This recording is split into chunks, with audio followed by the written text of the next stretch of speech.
اور خریدا بھی ایسے ہے، ایک تو کم پیسے لیے کہ 5 کروڑ روپے، یہ لوگ اگر ان سے زیادہ بھی مانگتے ہیں نا، 50 کروڑ بھی مانگتے تو ان کو دینے پڑتے. تو ایک تو یہ غریب لوگ ہیں، ان کو دباؤ ڈال ڈول کے وکلا نے کہا ہوگا یہی آخری ڈیل ہے، یہ اچھی ڈیل ہے، نہیں ہوا تو رہ جاؤ گے، یہ وہ، تو انہوں نے جناب ان سے یہ ڈیل کروا لی. دوسرا جو کیس تھا، یہ پیسے تو رقم جو لے لی. دوسرا اس کیس میں جو ان کی میڈیکل رپورٹ ہے، ان کے پیشاب کے نمونوں میں میتھمفیٹامائن نکلی ہے، وہ جو آئس ڈرگ ہوتی ہے، اور وہ ڈرگ جو ہے وہ نشے کے انڈر کرے تھے.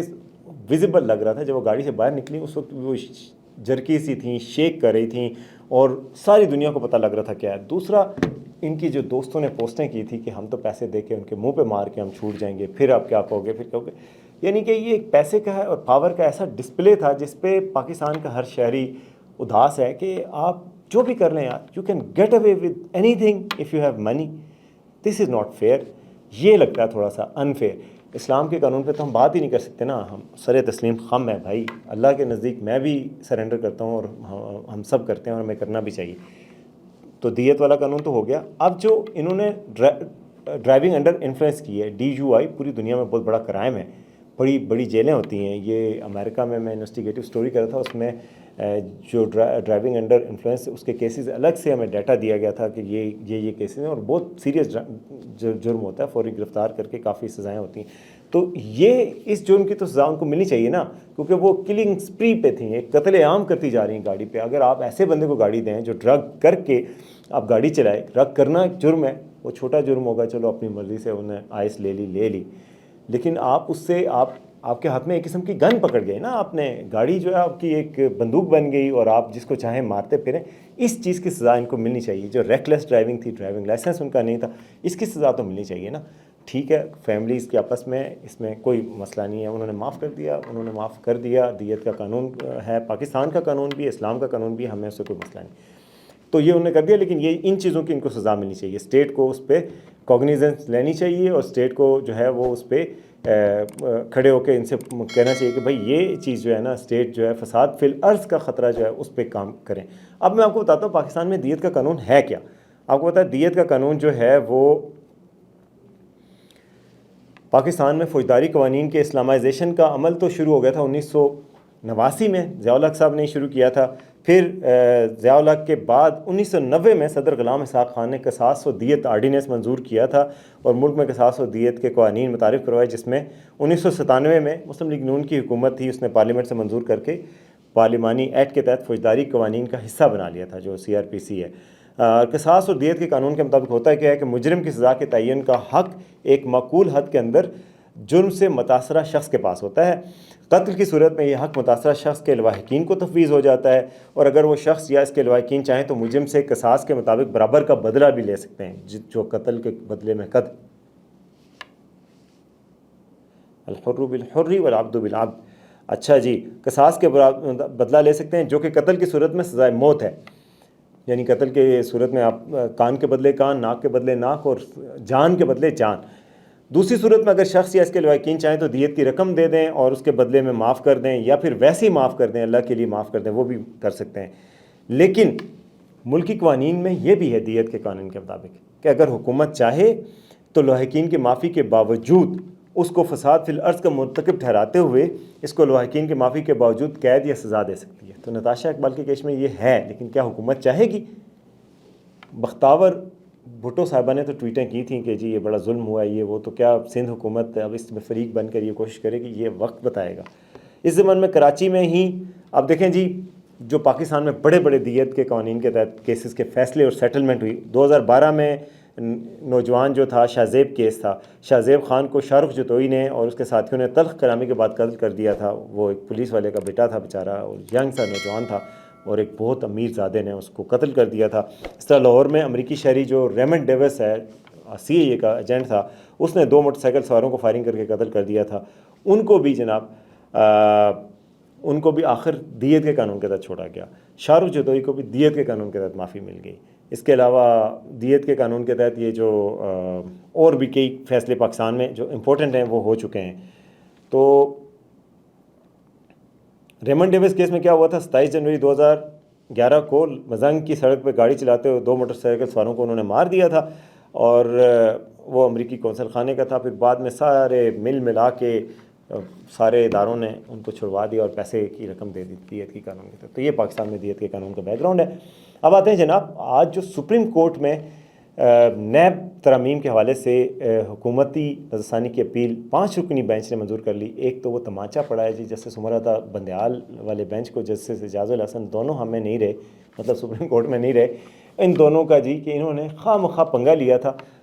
پارلیمنٹ نے اگر ترامیم منظور کی تھی تو انہوں نے جناب ان کو وہ کر دیا تھا, معطل کر دیا.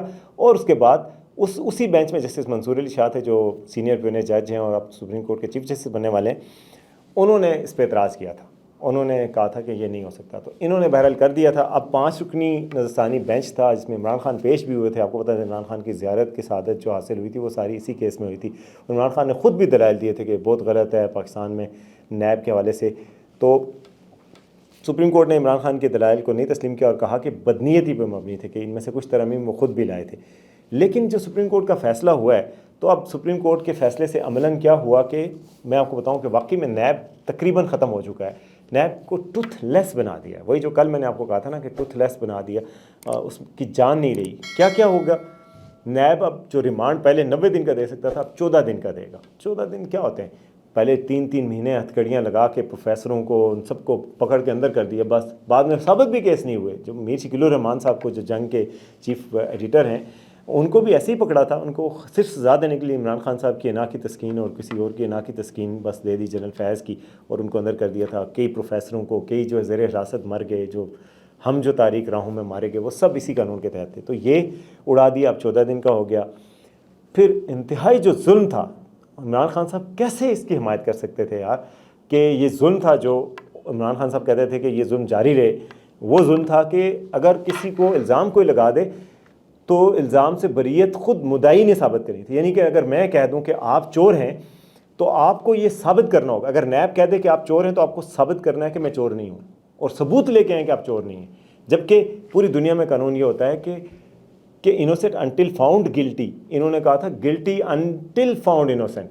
تو اب قانون یہ ہوا ہے کہ اگر نیب کہے گا کہ آپ چور ہیں تو نیب کو ثبوت دینا ہوگا کہ کہاں چوری کی ہے آپ نے, کیسے چوری کی ہے. تو یہ تو انصاف کا تقاضا تھا, لیکن یہ انصاف کا تقاضا ڈکٹیٹر کے دور میں نیب بنا تھا. 1999 میں نو ایکٹ بنا ہوا ہے نیب آرڈیننس.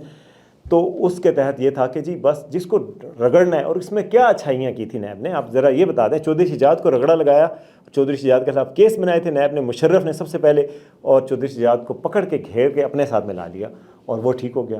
سیاست صالح حیات کے خلاف کیس بنایا, یہ نیب زدہ سیاستدان تھے اور ان کو پکڑ کے اپنے ساتھ شامل کر لیا. یعنی کہ اگر تم نیب زدہ ہو, چور ہو نا, تو یا میرے ساتھ شامل ہو جاؤ یا تمہیں اندر کروا دوں گا.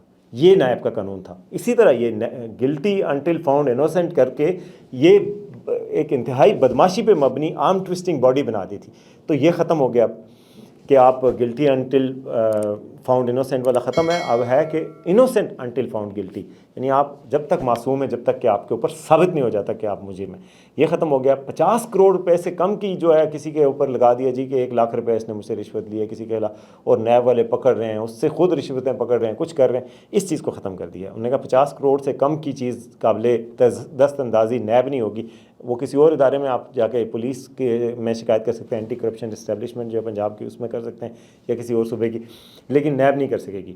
تو یہ بھی ختم ہو گیا. 90 دن کا ریمانڈ بھی 14 دن کا ہو گیا. وہ گلٹی انٹل پروون انوسینٹ والی بات بھی ختم ہو گئی. تو یہ ساری چیزیں نیب کی بدل گئی ہیں. تو اس سے اور ایک اور جو سب سے بڑا ہے کہ ایکنک پارلیمنٹ یا پارلیمانی کمیٹی کابینہ کے فیصلے, ان سب کو استثناء حاصل ہوگا. اگر کابینہ میں کوئی فیصلہ ہو گیا, وہ فیصلے اس فیصلے پہ نیب نہیں پکڑ سکتی یہ کابینہ نے یہ کیوں فیصلہ کیا, ایکنک نے کیوں فیصلہ کیا, پارلیمانی کمیٹی نے کیوں فیصلہ کیا. یہ بھی ختم ہو گیا. تو یہ نیب ترامیم تھی جو ختم ہوئی ہیں. اور اس کے بعد فائدہ کس کس کو ہوگا جی؟ نواز شریف صاحب کو بھی فائدہ ہو رہا ہے. نواز شریف صاحب کا توشہ خانہ کیس ختم, کیونکہ وہ 50 کروڑ سے اوپر کا نہیں ہے. عمران خان کو فائدہ ہو رہا ہے, ان کا توشہ خانہ 2 جو تھا وہ 50 کروڑ سے اوپر کا نہیں تھا, وہ ختم. جو توشہ خانہ 1 ہے وہ رہے گا, کیونکہ وہ تو پتہ نہیں 1 ارب 1.5 ارب کا بنایا تھا, وہ ہے. پھر عمران خان کو جو NCA کیس ہے اس میں بھی ریلیف ایکسپیکٹ کر رہے ہیں عمران خان کی پارٹی اور عمران خان خود, کیونکہ ان کو ہے کہ یار وہ کیبنٹ میں فیصلہ ہوا تھا. لیکن میں آپ کو بتاؤں کہ اس میں کیبنٹ میں فیصلہ ہوا تھا, لیکن اگر اسی قانون میں ہے کہ کیبنٹ میں جو فیصلے ہوں ان کو استثناء ہوگا, لیکن اگر مانیٹری فائدہ حاصل نہ ہوا ہو, تو اس میں مانیٹری فائدے میں القادہ ٹرسٹ کی جو زمین عمران خان صاحب اور ان کی اہلیہ کے نام پہلے شفٹ ہوئی تھی، پھر ٹرسٹ کے نام شفٹ ہوئی تھی، ملک ریاض نے شفٹ کی تھی القادہ ٹرسٹ کی زمین، اس فیور ملنے کے بعد این سی اے کے 190 ملین اپنے ہی اکاؤنٹ میں واپس جانے کے بعد، تو وہ فائدہ ایک رکاوٹ بنے گا۔ دوسری رکاوٹ یہ بنے گی کہ قانون کے مطابق منظوری ہوئی تھی کابینہ میں کہ نہیں، قانون کیا ہے کہ کھلی عام ڈسکس ہوگی اور منظوری ہوگی۔ یہ تو سیل بمہر لفافے میں آئی تھی، بند لفافے میں منظوری ہوئی تھی، لوگوں کو کہا گیا تھا بس منظور کر دیں، ہم کھولنے کے پابند نہیں ہیں۔ اس بات پہ بھی آئے گی، اس پہ زبیدہ جلال نے گواہی دے رکھی ہے، پرویز خٹک نے نیب عدالت میں گواہی دے رکھی ہے، تو اس وجہ سے مجھے نہیں لگتا کہ یہ اس کیس میں ان کو کوئی ریلیف ملے گا۔ این سی اے کیس میں ریلیف نہیں ملے گا، توشہ خانہ 2 میں ریلیف مل جائے گا۔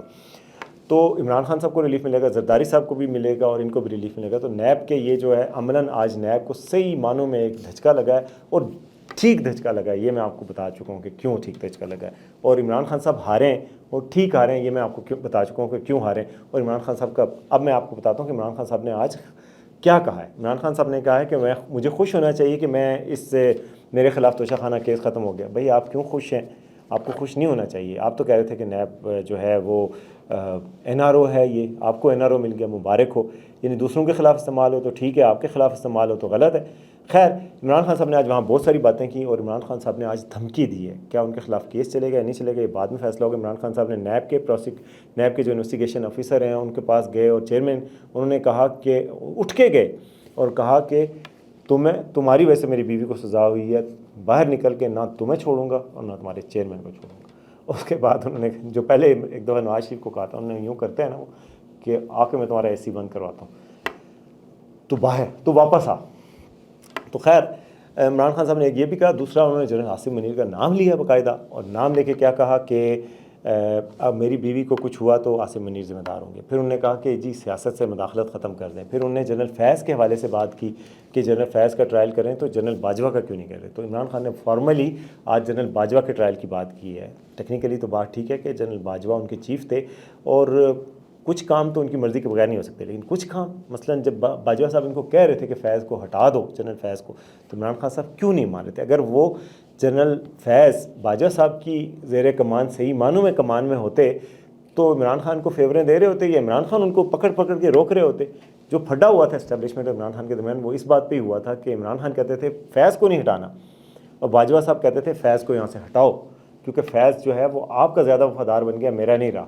تو یہی تو پھڈا ہوا تھا، تو اس لیے پوری طرح یہ بات ٹھیک نہیں ہے۔ اور پھر جنرل فیض صاحب نے ریٹائرمنٹ کے بعد جو کارنامے کیے ہیں، جو قانون کے مطابق وہ نہیں کر سکتے تھے آرمی ایکٹ کے تحت، وہ سارے تو باجوہ صاحب کی مرضی سے تو نہیں کیے۔ باجوہ صاحب کہاں ان چیزوں میں ساتھ تھے کہ پی ٹی آئی کو کرو، 9 مئی کرو، باقی چیزوں میں ساتھ دو، پی ٹی آئی سے رابطہ کرو، روز علی امین گنڈا پور سے فون کر کے رابطہ کرو۔ سارا عالم صاحب نے بڑا ایک شاکنگ قسم کی کل ریولیشن دی ہے، جس میں انہوں نے کہا کہ جی جنرل فیض جو ہے نا، آئی ایس آئی کا پورا ڈیٹا اپنے گھر لے کے چلے گئے، جس میں ججز کے نام، ججز کے کانٹیکٹ، ججز کی تفصیلات، صحافیوں کی تفصیلات، جرنیلوں کی تفصیلات، آئی ایس آئی کی سیکرٹ انفارمیشن، سب کی کاپی اپنے گھر لے گئے، اور وہ کاپی ابھی ریڈ میں پکڑی گئی ہے ان کے گھر سے، جو ان کا گھر ہے نیلا دلہ میں، لطیفال میں، جو ان کے گاؤں سے چھاپا مارا ہے تو ان سے وہ پکڑی گئی ہے۔ اور ان کے بھائی کو گرفتار کرنے کے لیے میں نے آپ کو بتایا تھا نجف امید غائب ہے، نجف امید کی گرفتاری کے چھاپا مارا گیا، وہ بھی بھاگ گئے۔ پھر انہوں نے کہا، جو ابصار عالم صاحب نے کہا کہ جی انہوں نے ایک ایسی بلڈنگ پہ قبضے کا منصوبہ بنایا ٹرین لوگوں کے ذریعے 9 مئی کو، جس بلڈنگ میں حساس اسلحہ تھا، اگر وہ قبضہ کامیاب ہو جاتا تو پاکستان کی انٹرنیشنل بدنامی ہوتی اور بڑی کوسچن مارک اٹھتے، وہ ناکام بنا دیا گیا تھا۔ تو اس طرح کے بڑے سخت الزامات آ رہے ہیں جنرل فیض پہ، یہ کسی باجوہ صاحب کی مرضی سے تو نہیں کر رہے تھے، بہرحال جو بھی کر رہے تھے بڑی خطرناک قسم کی وہ ہیں۔ آپ ابصار عالم صاحب کی ویڈیو میں بھی جا کے دیکھ سکتے ہیں کہ انہوں نے کیا کہا۔ تو یہ سارے الزامات ہیں۔ تو عمران خان صاحب نے اب پہلی دفعہ کہا تھا کہ فوج کے انٹرنل معاملہ جنرل فیض کی انکوائری ہو رہی ہے تو ہونے دو، لیکن اب وہ کہہ رہے ہیں نہیں، جنرل فیض کی انکوائری کرو تو باجوہ صاحب کو کیوں چھوڑ رہے ہو، وہ ان کی مرضی سے۔ وہ کہتے تھے جب بھی جنرل فیض مجھے ملا تو جنرل باجوہ کی مرضی سے ملا۔ اب یہ بعد میں جو ملے ہوں گے وہ تو نہیں ان کی مرضی سے ملے ہوں گے نا، اور رابطے جو تھے، اور اگر اتنے ہی ان کی مرضی سے تھے تو پھر ان کو اعتراض کیوں تھا، وہ کیوں ان کو پشاور کا کور کمانڈر لگانا چاہتے اور آپ کیوں ان کو اپارا میں ہی رکھنا چاہ رہے تھے، یہ بھی ایک کوسچن مارک ہے۔ تو یہ تھے جی آج کا پروگرام، امید آپ کو پسند آئے گا، اسے تبصرہ ضرور کیجیے گا اور مجھے بتائیے گا کہ آپ اس سے اتفاق کرتے ہیں نتاشا دانش کی ڈیل سے یا نہیں اتفاق کرتے۔